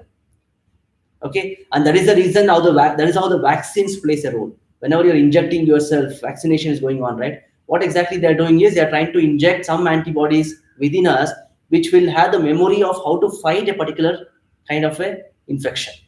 So whenever the infection happens, this antibodies will be revoked, will be called to go and fight against it. Okay, so we are all born with a less immune system, but as we start growing, we start learning from the surroundings, and our immune system slowly starts developing and becomes better and better and better and better. And with age, as we grow older, it again deteriorates. It's a cycle, right? It's a birth, stabilizes, and then again it goes for death. And this is how the cycle is. And that is why I think even now currently the older people are more prone to all these things happening now in the COVID and all of that. Because why? Because older people in general, the immunity is little weaker in them to handle this kind of infection because it's in the dying phase. Okay, you're understanding, right? And other factor which actually causes this immune system to deteriorate is already somebody mentioned it. It's the stress levels that we go through. So whenever you're mentally going through some stress levels, so there's understand this, right? Mentally, when you're stressed out, your physical body responds to the stress. Okay, you have a lot of hormones which are released because in response to the stress. I keep repeating it, right? Whenever you want to go and fight against something, you need that energy to go and fight, or if you want to run away from something, you need that energy to immediately do that action. So for that, there is some adrenaline which increases, some kind of the cortisols, and all of these things will increase in our system. And this is required at that time because you want to run away from a situation or you want to go and fight a situation. But if you're mentally stressed out, there is a buildup of all these adrenaline which is happening, and constantly it stabilizes there. There's always an adrenaline buildup, there's always a cortisol buildup ever, because you're not coming down, you're always stressed out. And whenever this is happening, your immune system needs time to rejuvenate also. It needs rest to rejuvenate. And because it's constantly in action, your whole system is constantly in action, you don't have enough rest to the system to rejuvenate itself. And that is the reason why the immune system goes for deterioration. You're kind of understanding the stress and mental perspective, right? All right. And then what else? Then emotions. Okay. Whenever you're going through some negative emotions, mainly fear. Fear can be any kind of fear, right? Fear could be fear of losing your job, or fear of change, or fear of facing some unwanted situations. So all these negative fear, negative emotions that we go through will also constantly start building a lot of negative energy within us, and this will also go and impact your immune system to deteriorate further.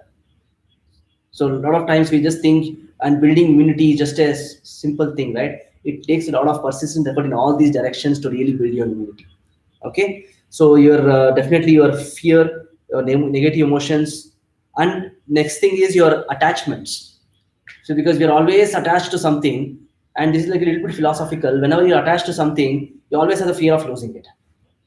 Okay, and this fear of losing also can accumulate over a period of time and then start developing something negative within us, and that also impacts our immune system. You're kind of getting these perspectives, right? Okay, and what else? Yeah, these are the things which are kind of currently impacting our immune system. So the immune system, if you want to rejuvenate yourself, you have to take care of yourself from a different perspectives now. One is you have to fight your emotions. You should not have stress in your mind, because when you're constantly stressed, and that is definitely going to weaken your immune system. And the stress nowadays it can come in multiple ways. Nowadays the strength of the stress could be because of your news that we see also constantly watching what's happening in the world, the COVID, how many cases are happening. All that is good for information, but if you're constantly attached to those information, if you're constantly looking for that, all that will start building unnecessary fear within us, and all these unnecessary fear is also going to lead to lesser immune system instead of developing more immunity within us. Okay, and from the perspective of yoga, if I want to come and talk about it, right? See, in yoga, what they say is, if you want to really develop your immune system, you have to take care of two things. One is you take care of your breathing. Second, you take care of your digestion. Okay, these are the two things that yoga, because what happens is, because I just told you at the beginning, right? These are the two systems where most of the immune systems are located, or the immune fighting, the capability is all located in these two systems. If you want to really fight the immunity, you have to focus on these two areas. So digestion as well as your breathing. And of course, for one more thing is your mind, the psychological aspect, right? Take care of your mind. So, and in yoga works in these three different levels. So one is you want to take care of your digestion. There are different asanas which will activate your digestive system and to keep it more stronger and more healthier. So that's a part of the way the asanas will try to twist different angles and all of those things, which will help you to improve the immunity in your digestion system. Okay, and then your breathing. Whenever we breathe, right, we don't breathe deeper nowadays. We just superficially breathe. That's more like a shallow breathing, right? And this is something which is connected to your mindset also, because whenever you're stressed or tensed, we tend to breathe shallow, because that's a kind of a stress level breathing, right? So whenever you calm yourself down, so then naturally the breath becomes deeper. Okay, so whenever your mind calms down, your breath starts becoming deeper and deeper and deeper, and that is another thing which will help you to develop your own immunity, which is nothing but just to take a deep breath.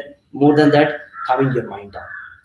Okay, so the moment you calm your mind, your breath goes really deep, and as your breath goes deep, your diaphragm keeps moving more freely, and naturally the abdominal organs are nicely working whenever you're breathing deeply, and with that your digestive system is also activated. Okay, all right. So this is the way and also one more important point, uh, your diet I already mentioned, right? So diet, somebody also mentioned it. Your diet has to be very very applicable for what your doshas are. So what is dosha? It's all about Ayurvedic concepts now. So dosha is something which is your by default nature, right? So it should, whatever you eat should suit your nature. And if you're eating something which is not going to be conducive to your own nature, and that is going to impact and negatively to reduce your immunity levels. And that's why always sattvic food is what is more preferred if you want to develop your immunity. Okay, which is not no junk food or no spicy and no fried items and all of that. Clear? And that is one way you can just take care of your immunity. I'm just giving you some. And also sleep. This is a very important concept, right? Because if you don't rest yourself, your immune system doesn't have the time to rejuvenate. Okay, because it needs time to rejuvenate itself.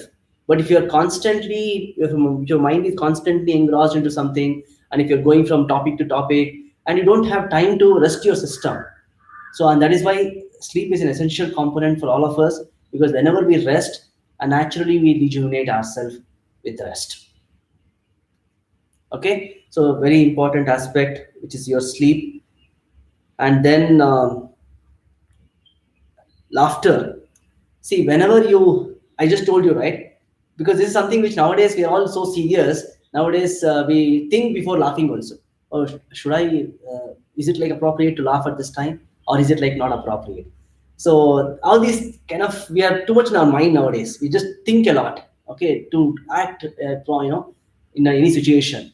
So understand this, right? Whenever I just scientifically, if you want to explain, whenever there is too much of a stress, I told you about negative hormones which are released. Not negative hormones, some hormones are released. It can be your adrenaline and all of those things. But there is an hormone which calms you down also, which is called dopamine, which is released only when you're happy, or releasing which makes you happy. Okay, and laughter is the best medicine, or the best thing which can help you to release those hormones which will help you to overcome the negative effects of your stress. You're kind of understanding, right? So when you are happy, then naturally you're like kind of helping all that negative stress hormones to be calming down, and then that will help you to rejuvenate your immune system, and actually you become more better with that. Okay, all right. So now if you look at all these things, right, this immunity building is not going to happen like a magic. Okay, you just don't develop your immunity overnight, or just by doing some asanas you're going to develop immunity. Oh, I'm done with it, now I'm immune. So it takes persistent effort, it takes constant practice. So that's why all these immunity building thing, nowadays I just keep watching a lot of videos where they say do these 4-5 asanas, you'll be completely developing your immunity. No, it's not a magic pill where you can just swallow it and you'll be immune after that. Okay, so all these 4-5 asanas is just going to help you in one small perspective of all these what I mentioned.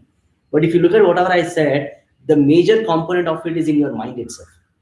Okay, and the way you handle your emotions, or the way you deal with your life in general, and the way it impacts you, the way the people around you is impacting you, all of that is helping you directly to build your immune system. It's just not that some asanas you do and you'll all be fine after that. Okay, and I want you to first drop that idea itself. First of all, the whole idea of just doing a few asanas, you'll be immune after that, because that will just take you probably thinking that you'll be fine after that doing the 4-5 asanas, but mentally you'll be still struggling, and the immune system will still be weaker only. Okay, so and it takes a while to build it. These are something which I want you to take away. So building the immunity doesn't happen overnight. It takes consistent practice for years and years. If you're doing yoga practice also, if you really want to develop immunity through yoga practice, it takes years and years of practice. Only then you will be like, wow, yes, now I can fight this thing. Okay, so now in Kannada we say that Yuddhat Kalda Shastrabhyasa. Okay, whenever there's a war, we just suddenly get ready and fight for it, and that is not going to happen with the immune system. Okay, so if you want to fight this COVID at this time, you should have built the immune system from quite some time now. Only then your immune system will be strong enough to go and fight it. And if you start preparing now, it will take a few more years for you to become really strong to fight the thing. But just don't think that it's going to happen magically. But nevertheless, at least start practicing these things. So meditation is a very important thing which you have to practice every day, because it helps you to calm your mind. Okay, and when your mind is calm, naturally all of these things and most of this is taken care naturally. Okay, so this is exactly what I want to say. Anything else you want to ask, you can ask. So we'll discuss more about it. I'll just take a Q&A for some time. It's already half an hour, so yeah, you can just take some question answers. Depending on that, I'll continue to talk whatever I want to say if required. Any questions?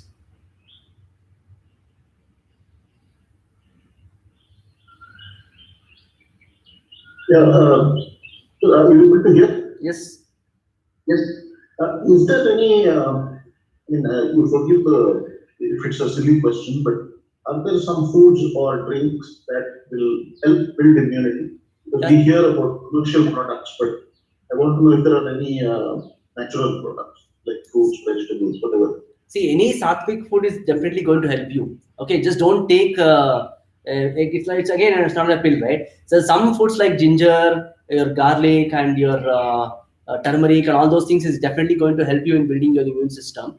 But in general, you follow a sattvic diet where you just don't eat a lot of spice food, a lot of junk food, and a lot of fried items.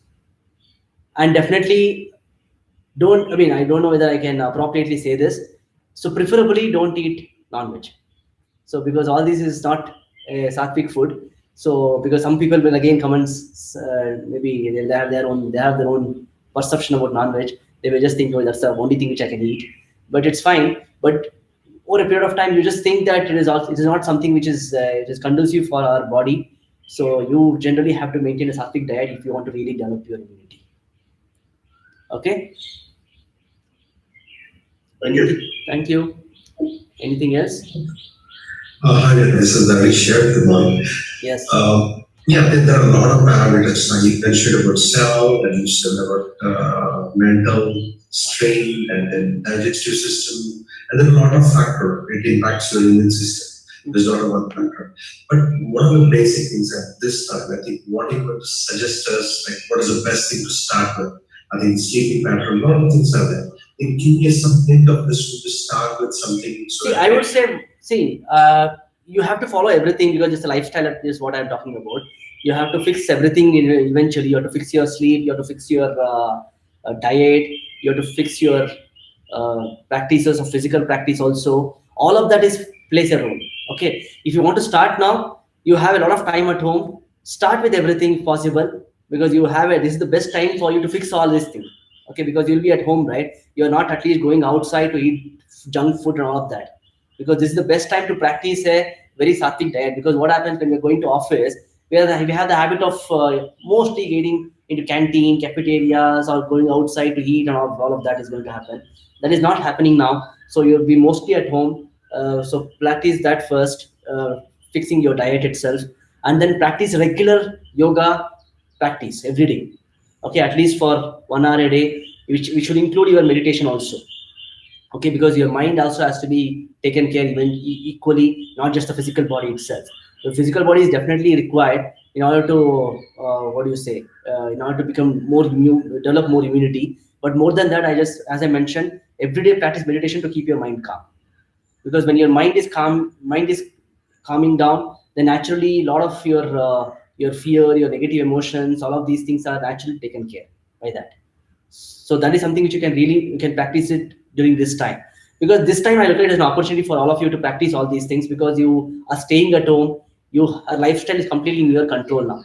So you can apply all these concepts because sometimes when you go out, you're not in control of yourself.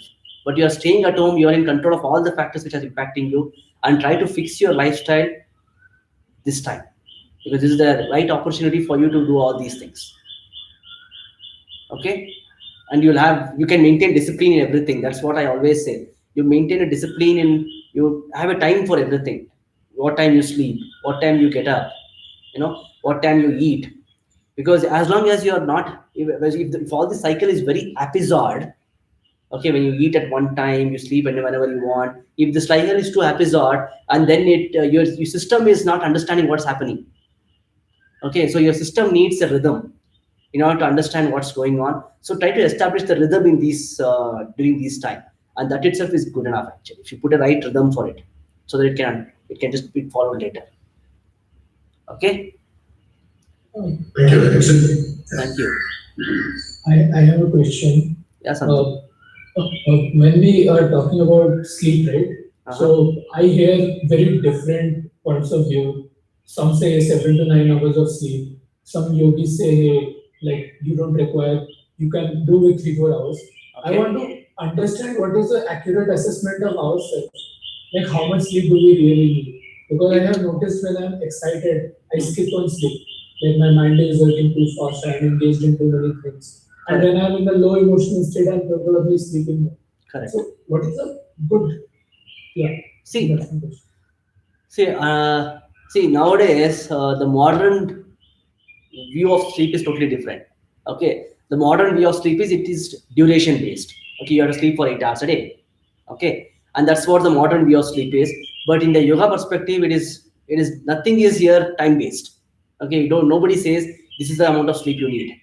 But this sleep itself is a big topic. Sometime back, I've given a lecture for 1 hour on sleep, just to give you a quick understanding of sleep.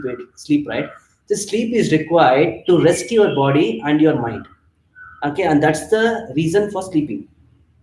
And how much you need depends on how well your body or your mind is excited. So if your body, if you're physically too doing a lot of work and all of that, right, then your physical body is too tired, so it needs a little longer to rest it. Or if you're agitated with your mind too much and all of that, at that time it will be difficult to sleep also. But whenever you want to sleep, you need a little longer time to rest yourself. Okay, and this is one perspective. Second perspective is sleep. Sleep also depends on your own nature. Okay, there is in Ayurveda we nicely say this, right? We all have a different prakriti, or we have a different the nature of the, or we can just say it's the three words they use: vata, pitta, kapha. We have a different proportions of vata, pitta, kapha in all of us. Okay, so vata is the one which is like which is a kind of a force which creates mobility or a movement. Pitta is the one which is going to create transformation, or it helps in your digestion and all of that. Digestion could be digestion of food, or digestion can be thought also. Okay, and kapha is something which creates stability. So these are the kind of the three forces which are acting, which are there in different proportions in all of us. And depending on what is your own nature, just they call it as prakriti. Okay, depending on what is your own nature, you have to sleep accordingly. Say for example, if you are a person who is too much of a vata person, okay, vata is always creating mobility, movement, and all of that, right? So your mind is excited and all of that. So for them, they need a little longer sleep. Okay, so whatever it is, right? Whatever is longer is again an individual perspective, and it varies day to day also. Okay, and a person who is too much of a pitta person, in between moderate, person who is actually kapha dominant person, he actually needs less sleep. But tendency for him is to sleep longer. But you have to in fact reduce the sleep for him, for the kapha person. Okay, and this is one thing. This is one more perspective of sleep. See, other thing is if you start meditating every day regularly, as you go deeper into your meditation, your mind becomes so calmer and calmer that your sleep quota will naturally come down. So this I can say from my own personal experience, because when I was doing when I went to Vipassana, when we sit for 10 days meditation, right? By third day, fourth day, your sleep will reduce to 2 to 3 hours. That's it, not more than that, and that is good enough for you. Why? Because you're continuously in meditation, and your mind is so calm, you don't need enough rest to rejuvenate itself. And this is exactly why you might have heard some sadhus or saying who sit and meditate for days together. How can they do it for days together without sleeping, right? That is because they don't need sleep, because they're completely rested, because the sleep is required to rest their physical body and their mental body, and both are completely rested already by doing meditation itself. So the sleep is actually not required for them. Okay, they have gone beyond sleep. You might have heard these kind of stories also, right? Where somebody don't sleep at all. That is because the sleep is just not a requirement for them. Okay. All right. Anything else? I can just talk more about sleep, but it will take longer talk. So that's why I'm just cutting it down here. I have another question. You mentioned Vata, Pitta, Kapha again and again. So how do we develop this awareness, or how do we tackle these issues? No, see, Vata, Pitta, Kapha is whatever is your nature, you can't change it. Okay, whatever by default Vata, Pitta, Kapha, whatever is your default prakriti, right? You can't change it. That is your default. But whenever it changes, it causes disease for you. Okay, and that is a disease perspective. That is kind of a vikruti of your whole system. So in order to understand your own nature, the easiest thing that you can do is you can go to Yogavijnana website, scroll down to the bottom of the page. At the bottom, there is something called knowledge. You click on that knowledge, you will have an assessment which you can take. Okay, you take the assessment. It's around 40, 45, 50 questions are there. You answer all those questions, and you'll get an email of what is your percentage of Vata, percentage of Pitta, percentage of Kapha. Okay, and you might wonder how a questionnaire can tell me what exactly it is, because there's a lot of science to it, there's a lot of logic to it. If you want to make you understand this, you have to give a lecture on Ayurveda itself. Okay, so right now don't worry about it, but take an assessment of this, so that at least you know what exactly is your own nature, and based on that you know what to do, what is that you can do for your nature. And it will actually help you to choose the food also. because I just told you at the beginning also, right? The food that you eat during the not improve immunity, it should be something which will be in conducive with your own doshas, with your own nature, and that's how the food modification should happen. So probably once you understand this, then you can modify your food accordingly. Okay. Any other questions?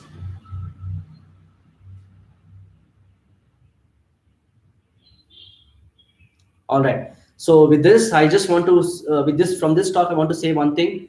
At least during this time, when you are all at home, please try to maintain a healthier and a disciplined lifestyle, because this is an opportunity for you to do all these things, because you're always eating home food. You're not going out anywhere.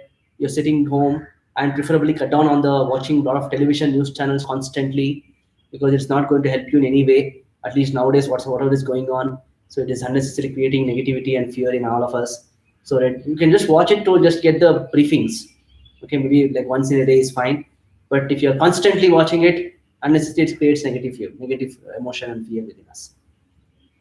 Okay. All right. So with that, I hope the session was useful. Anything? Yeah, Seema, I want to say something. No, that was useful. Thank you. Yeah, thank you so much. Wish you all a very happy International Yoga Day once again. So see you all in the classes tomorrow. Okay. All right. Thank you so much. Have a nice day. Thank you. Thank you. Have a nice day. Thank you. Thank you. Thanks a lot. Thanks for having. Thank you. Thank you, sir.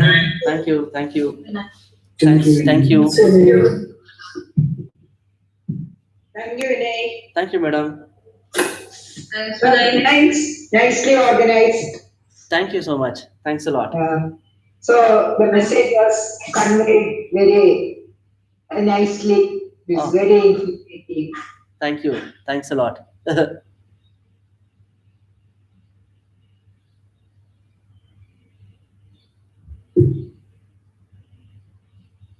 Thank you. See you all. Thank you for all getting up in the morning and coming. Yeah.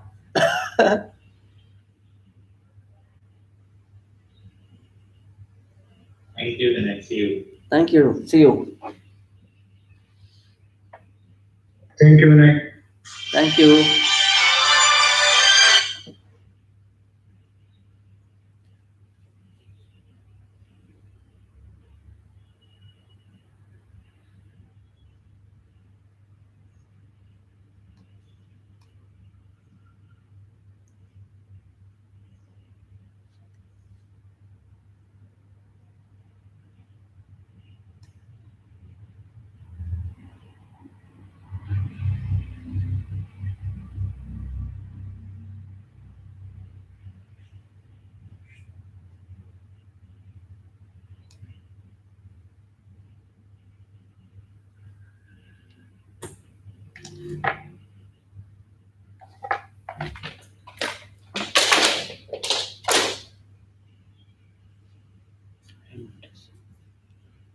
ಇದೇ ಮಾಡ್ಬಿಟ್ಟಿದ್ರಿ ಯಾರು? ನೀವೇ